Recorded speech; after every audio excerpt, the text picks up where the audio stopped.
Hello and welcome back to another episode of the Bunch Nuts podcast. This is Dan. Special episode tonight because we got Cass and Blake. They were at the Woody Hayes first one of the year, first Wednesday in game, in season Woody Hayes episode, and now they are outside the Horseshoe. Gentlemen, how was it inside the Woody Hayes tonight? It was good. Coach Day talked about Grambling State a little bit and talked about the history of the HBCU. Talked about how Larry Johnson spoke with the team about uh, Coach Robinson and how he saw him at a coach's at a clinic, and that's how Larry Johnson wanted to get into coaching. So it was really cool to hear Ryan Day talk about the HBCU and Grambling State. Yeah, that was great to provide that insight to us. That's something we may not know outside, but being in facing with the team there, getting to hear what Coach Johnson talked about to him that he heard Eddie Robinson at a coach's clinic. And he's like, hey, this is why I want to get into coaching. We always talk about X's and O's with coaches, but it's like, why do they coach? How did they learn to coach, or how did they learn to want to coach? Anything like that. So it's cool to get that insight on Coach Johnson. And also to hear Coach Day talking about Julian Sand, being proud of him for his performance, the defense as well, just how well that they played. But also the big story was building the foundation brick by brick. Yes, the goal against Texas was to go 1-0. They did that. Didn't matter what it looked like. The goal was just 1-0. Now that they achieved 1-0, they're going to continue to build and build each week to get better. And it's on to the next because they've got a full schedule of games and some tough opponents down the pike here. Yeah, Yeah, I mean, it's a great feeling right now. You have some of the band members practicing right now, so it's a different vibe compared to what it was last week. We had number one team in the country coming in. Now we got Grambling State in, but the vibe seems the same. Like just by all the players. It does. They said it's all business. We know that we have to get better each and every week. It's not about, hey, we just beat Texas, we can stand on a high horse. No, we're Coach Day said this at the beginning of the year. We're going to talk about it ad nauseum this year. They're not defending anything. They're attacking. This is a new team. They have new goals. 2024 is over here. They accomplished it. Yes. Boom. Next chapter, next page. And that's what this team is all about because they want to set their own legacy and make their own mark on history. they did mention tonight, like they obviously it's just a start. We got a lot of work to do. Did he place any emphasis on a single area, or was it just as a whole? Just as a whole to get better. And even all four players talked about. I didn't get the chance to talk to Arvell Reese, but I got the chance to sit with C.J. Donaldson and Willis Kazmarek, and both of them said just get better each week. A couple of the guys were asked about. They asked C.J. Donaldson about the rushing attack, but he said, to repeat what he said, the O line blocked their asses off. Yeah. It's just to get better and better every week.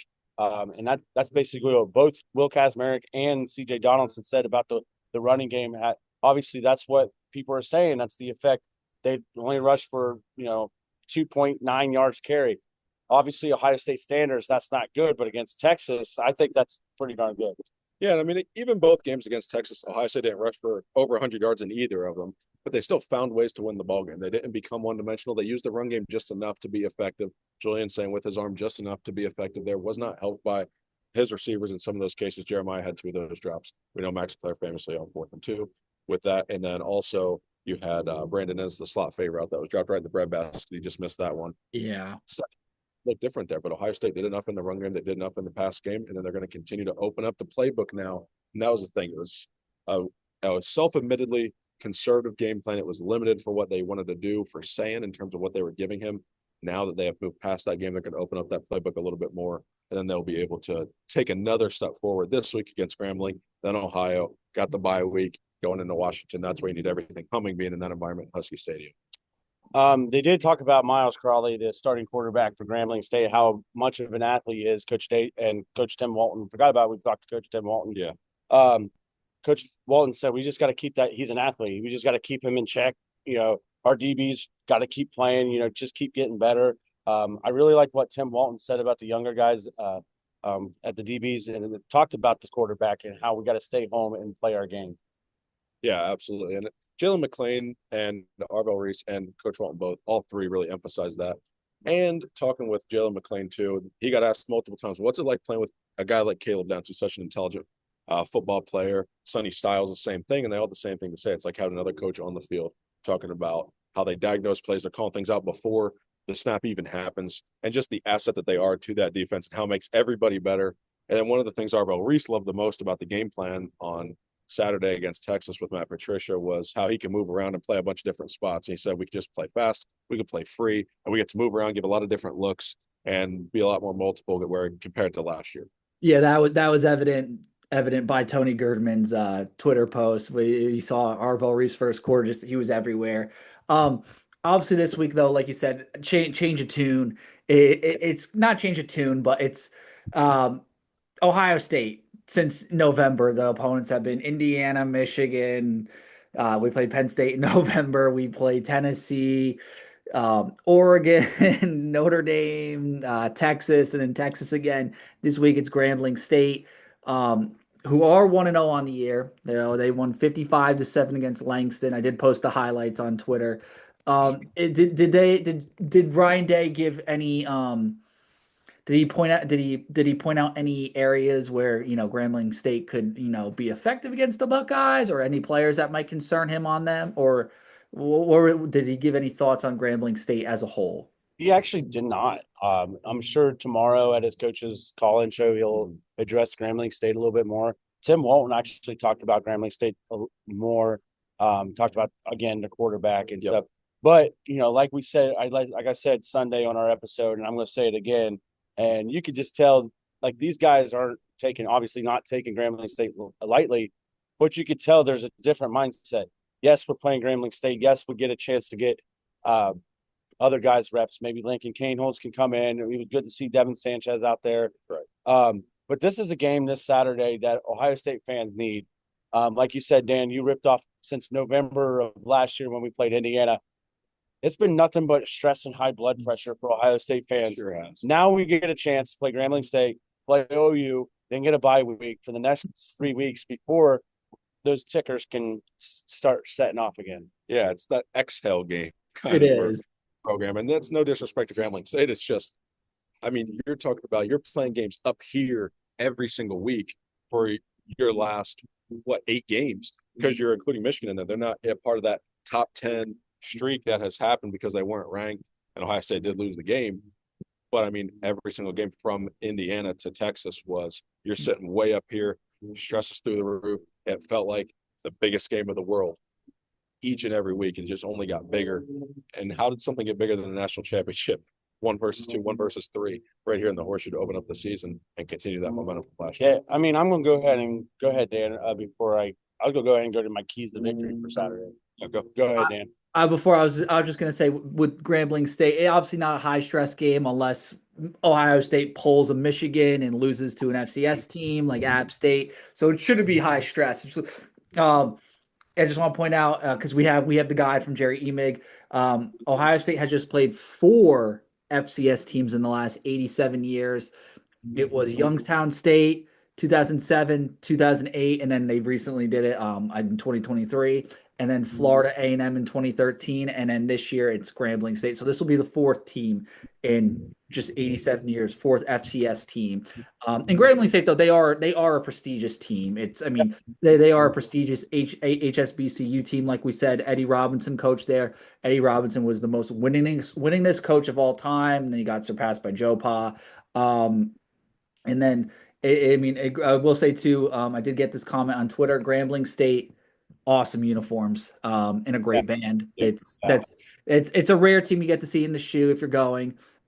Ticket prices are down this week, obviously, because last week you had to take out a second mortgage. This week it's come back to earth, which is nice.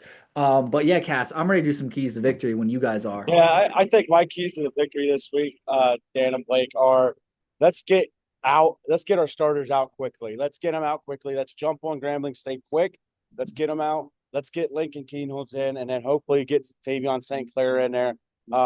But let's get our starters out quickly, get them some rest, and get some of these young guys some reps, because, again, like we saw last year, it's a long season. We're going to need guys and some young guys to step up. That's basically my only key to victory. And obviously, don't get complacent. But that's what I got, and I got the Buckeyes winning 54-7. Cass, I'm going to differ from you a little bit with the starters. Yes, I agree. Most of them should come out early. I think Sane should play at least the 3rd quarter, maybe all of it, just to continue to get him game reps. Yeah, how important is it going to be against Grambling State? You might think it is. It's a game rep for him. It's alive. It's real.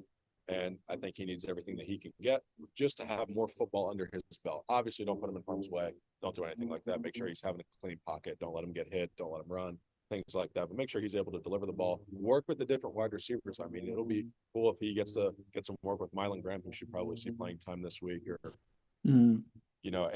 any of those guys that are a little bit lower on the depth chart, but can still be really key contributors. I think they're going to see time, and it'd be nice to have Saying get some work with them. But I like Ohio State big in the game. I think they're going to find a way to score. I think 54 is the right number. I would go 55-3. I think the defense is going to play fast and not even give up 150 yards. Well, I'm going to say this. There's going to be a lot of points in this one. Grambling State, they put up 55. They did spread the ball around Langston. A lot of guys scored on their team. They're all quick. They're pretty fast. Like Grambling State's got some good athletes. I would say my key to victory is don't sleepwalk through this. I know it's essentially a bye week. Most people look at it realistically. I mean, Ohio State's not on the same playing field as Grambling State. I think that's fair. It's not a slam Grambling State. It's just Ohio State's a national champion. They're the best team in the country. Grambling State's an FCS team. My thing is, don't be complacent. Like you said, don't be complacent. Don't sleepwalk. Let's get out to a fast start. Let's continue to be aggressive. I want to see some deep shots. A lot of the fans last week when we did the interviews, right where you guys are standing, Blake, a lot of fans stressed that they would like to see the playbook open up. So I would like to see Saying, really get Jeremiah involved early. Get it, maybe hit a couple big touchdowns and then pull them. My other key to victory is. It's not really key to victory, but it's something that I would like to see improved as part of the get better mentality that Ryan Day has been preaching. The punt unit. Last week, it seemed, Texas was pinning Ohio State inside the 20 consistently. Our punter, even though on the day he didn't finish with terrible numbers, he finished, I have him right here. It was 6 punts, 260 yards, a 43.3 average, a long of 55. A lot of the punts, though, from Joe McGuire just didn't look like they're coming off his foot good.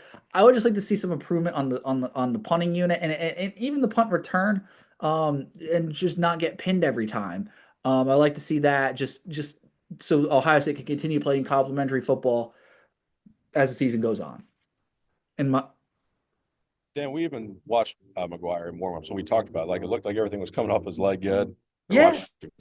Kickers on both sides, so a little bit surprising there, but field position's always a big deal in Ohio State. Weather that storm a little bit, but that's never a place you want to live. It's when you're starting backed up inside your own 5 and at your 2-yard line twice. I mean, that's never a recipe for happiness. Can be for success if you can sustain long drives, but you don't want to put a first-year starting quarterback in that kind of position or your offensive line, anything like that. No, it's gotta be complimentary. I got the Buckeyes winning. I got them putting up a ton of points, a lot of points in this one. I got 70-7. I think. I mean, the third stringers. The third string is going to be hungry. Like TSC, St. Clair might get some. He sounds like he wants to improve in the punting game, but with that type of score, it doesn't sound like we want to be punting. That's true. You have to when Joe McGuire punts twice, I want those both to be 50 plus. Real before we go, Oklahoma at Michigan at Oklahoma this week seems like the big game of the week. I know we can't really, due to issues, we can't really predict the game, but for as much as I hate Michigan, I kind of want to see the Big Ten just keep smacking the SEC around. However, can we have a tie? Is there a way to tie in college football? I mean, that's the big game of the week because the NFL is starting, but Michigan and Oklahoma, what's your guys' thoughts on that before we head out? I was talking with David about it on our show earlier today, and I think the offensive line is going to be really key for me on both sides. I think Oklahoma struggled last year a lot, and Oklahoma could not run the football last year or last Saturday, and Michigan could. They had some help from big runs, but I think when I'm looking at these two quarterbacks, Bryce Underwood, John Mateer, obviously Mateer's played a lot more football. He's more comfortable in that system there in Norman. I think Underwood played well, and Underwood has to avoid disaster. He has to avoid turnovers. He needs to distribute the football, but he's going to need help from his offensive line and from his running game. And I think on defense, if Michigan can make Oklahoma one-dimensional, I think that's going to drag that game into the mud a little bit because we know Michigan has kind of gotten accustomed to playing in these games where, yeah, you may not think that they have the athletes to beat them, and they don't. They're outmatched wide receiver. They were outmatched wide receiver in this building last year. That they can find a way to win defensively and by running the football just enough. So I think they're able to do that and cover that number. Hey, Dan, I don't know if you see, but there's a sousaphone right behind us. That might be our key to get out of here. I hear it. I just want to say one thing real quick about the Oklahoma Michigan game. I think Oklahoma's going to boat race them. I'm going to go on the record here. Look, we did the favor for Oklahoma and beat their rival. I don't think one Big Ten team losing to an SEC team this week is going to change the narrative. I think Mateer is going to shred that defense. They gave up 17 to a pretty not a good New Mexico team.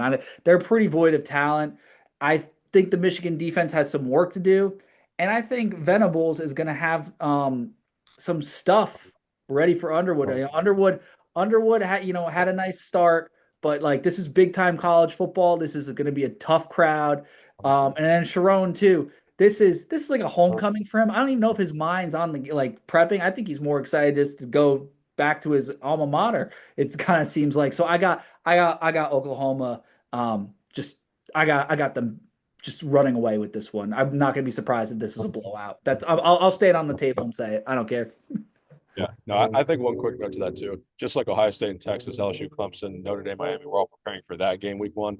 I think Michigan saw the schedule. No disrespect to New Mexico. That's the game they were preparing for. They didn't show anything offensively or defensively last week. It was a vanilla game both ways. I think they're going to have some different looks too. Is it enough to win the game? We'll find out because I agree. Venables is going to want to feast on a true freshman quarterback like that coming into his house at night. So environment's going to play a role. Home field's going to favor Oklahoma there, but I wouldn't expect Michigan to just roll over it.